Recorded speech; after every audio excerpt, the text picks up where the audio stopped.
Hello everyone, good morning. সবাই কেমন আছো? আশা করছি সবাই অনেক অনেক ভালো আছো। তো আজকের ওয়েদারটা কিন্তু খুবই সুন্দর ছিল, আর এই সুন্দর ওয়েদারে আমরা ব্যাগপত্র গুছিয়ে সকাল সকাল বেরিয়ে পড়েছি ঘুরতে যাওয়ার উদ্দেশ্যে। তো আমি আর রিঙ্কি দিদি, বিট্টু ভাই আর পিসি চারজন মিলে চলে এসেছি স্টেশনে। বুঝতেই পারছো, স্টেশনে যখন এসেছি তখন নিশ্চয়ই কোথাও যাব। হ্যাঁ, তোমরা দেখতে থাকো, তাহলে তোমরা বুঝতে পারবে আমরা কোথায় যাচ্ছি। তো আজকের ওয়েদারটা দেখো কত সুন্দর, মেঘলা মেঘলা, একদম ঠান্ডা ওয়েদার ছিল। আর স্টেশনের পাশে এই জাম গাছটা দেখো কত সুন্দর সুন্দর জাম হয়েছে, একদম পেকে আছে। দেখে কিন্তু খুব লোভ লাগছিল, কিন্তু খাওয়ার উপায় ছিল না। আর দেখতে পাচ্ছ এত হাওয়া দিচ্ছে যে রিঙ্কির চুল একদম উড়েই চলে যাচ্ছে। তারপর স্টেশনে বসে বসে ট্রেন দেখছিলাম, খুব ভালো লাগে আমার স্টেশনে যেতে। আর রিঙ্কি এখানে দাঁড়িয়ে দাঁড়িয়ে সিনেমার হিরোদের মতো পোজ দিচ্ছিল আর বলছিল প্রচুর হাওয়া। আর দেখতেই পাচ্ছ আমার চুলগুলো এরকম হয়ে যায় কেন আমি বুঝতে পারি না। আমি যখন কোথাও বেরোই তখন আমার চুলগুলো পুরো একদম উড়ে টুড়ে একদম কীরকম যে হয়ে যায় সেটা আমি বলে বোঝাতে পারছি না। তোমরা দেখে বুঝতেই পারছো কার কার চুল এরকম হয়, আমাকে জানিও কমেন্ট করে। তো এই যে আজকের ওয়েদারটা খুবই সুন্দর, তাই আমি বারবার আজকে ওয়েদারের ভিডিও করছিলাম। আর এত হাওয়া দিচ্ছিল ট্রেনের মধ্যে যে আমাদের চুলগুলো উড়েই যাচ্ছিল। আর ট্রেনে কিন্তু খুব বেশি ভিড় ছিল না, আমরা প্রথমে একটু দাঁড়িয়েছিলাম, পরে আমরা সিট পেয়ে গেছি। সকাল থেকে যেহেতু কিছুই খাওয়া হয়নি তাই জন্য আমরা নিয়েছিলাম মুড়ি। ট্রেনে উঠে ঝালমুড়ি খেতে কিন্তু আমার খুবই ভালো লাগে। তো আমার অর্ধেক খাওয়া হয়ে গেছে, তারপর মনে পড়েছে যে আমি তো ভিডিও করছিলাম, তো আমি তারপর একটু ভিডিও করলাম। আর এই রিঙ্কি বলছিল আমার খুব ঘুম পাচ্ছে, মনে হচ্ছে আমি এখনই ঘুমিয়ে যাই। আর আমি বসে বসে ভিডিও করছিলাম। আর আজকে কিন্তু একদমই ভিড় ছিল না, অন্যান্য দিনের থেকে আজকে একটু ভিড়টা কম। আর এত সুন্দর ওয়েদার, আমরা যেতে যেতে আর কি মানে বৃষ্টিও শুরু হয়ে গেছিলো। আমরা যখন বেরিয়েছিলাম তখন বৃষ্টি হচ্ছিল না। দেন আমরা প্রায় চলেই এসেছি কাছাকাছি, একটু পরেই আমরা নামবো। তো এইদিকে দেখো এই আম বাগানগুলো কি সুন্দর, আর এইদিকে কিন্তু পুরো জলে ভরা। আমি জানি না কেন এরকম, হয়তো বন্যা হয়েছে বা এমনি নর্মালি এরকম, কিন্তু খুব সুন্দর লাগছিল। আর এখানে প্রত্যেকটা আমে কিন্তু মুকুল এসেছিল। এখন কিন্তু আম একদম পেকে গেছে, কিন্তু ওই গাছগুলোতে নতুন মুকুল এসেছিল।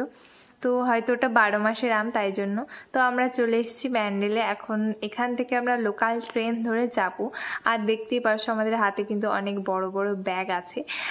আমরা বেশ কিছু দিনের জন্য যাচ্ছি, মানে 3-4 দিনের জন্য যাচ্ছি। আর এদিকে লোকাল ট্রেনে উঠে পড়েছি, আর আমরা সিটও পেয়ে গেছি। আর এই ট্রেনটাতেও কিন্তু আজকে ভিড় ছিল না। আর দেখতেই পাচ্ছো বৃষ্টি কিন্তু শুরু হয়ে গেছে, আর ওয়েদারটা কিন্তু আজকে খুবই ভালো লাগছে। আমি বারবার একই কথা বলছি, কারণ আমার বৃষ্টির দিন ভালোই লাগে। জানি না কার কিরকম লাগে, কিন্তু আমার ভালোই লাগে। আজকে আমরা কোথায় যাচ্ছি সেটা তোমরা হয়তো আমার ভিডিও দেখে বুঝতেও পেরে গেছো, যারা আমার ফেসবুকের ভিডিও দেখেছো এর আগে।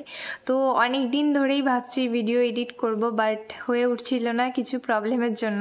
তো আজকে ফাইনালি সেটা মানে ভিডিও এডিটটা আমি করছি। তো এখানে আমরা নেমে স্টেশন থেকে নেমে অর্ধেক প্রায় ভিজেই গেছি, তারপর একটা টোটোতে উঠে পড়েছি। তো দেখতেই পাচ্ছ চুল টুল ভিজে গেছে, মানে টি শার্টটাও একটু ভিজে ভিজে গেছে। আর এখানে আমরা চলে এসেছি, আমরা এসেছি আজকে দিদি বাড়িতে। আর দিদি বাড়িতে ঢোকার আগে দিদিকে আমরা বলেছিলাম যে আমাদের ট্রেন লেট আছে, আমাদের আসতে লেট হবে। তো তাই জন্য ও ভেবেছিল আমরা লেট করে আসবো, কিন্তু আমরা চলে এসেছি ওকে সারপ্রাইজ দেবো বলে। দাঁড়াও তোমাদের দেখাচ্ছি ওর রিয়াকশনটা কেমন। আমি দরজায় নক করে দিয়েছি, এবার ও আসবে আর ওর রিয়াকশনটা দেখবে একবার। তো এই দেখো আমার দিদির রিয়াকশনটা, ও পুরো ভয় পেয়ে গেছে। ও বলছে তোরা বলেছিলি যে তোদের ট্রেন লেট হবে আসতে, তোরা এত তাড়াতাড়ি চলে এলি কি করে।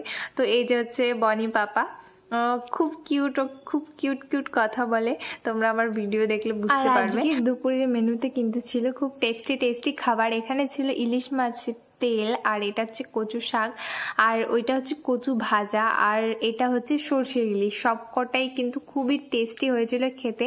তো খাওয়া দাওয়ার পর একটু বাইরে বেরিয়েছিলাম, দেখতেই পাচ্ছি এখনো কিন্তু বৃষ্টি পড়ছে অল্প অল্প।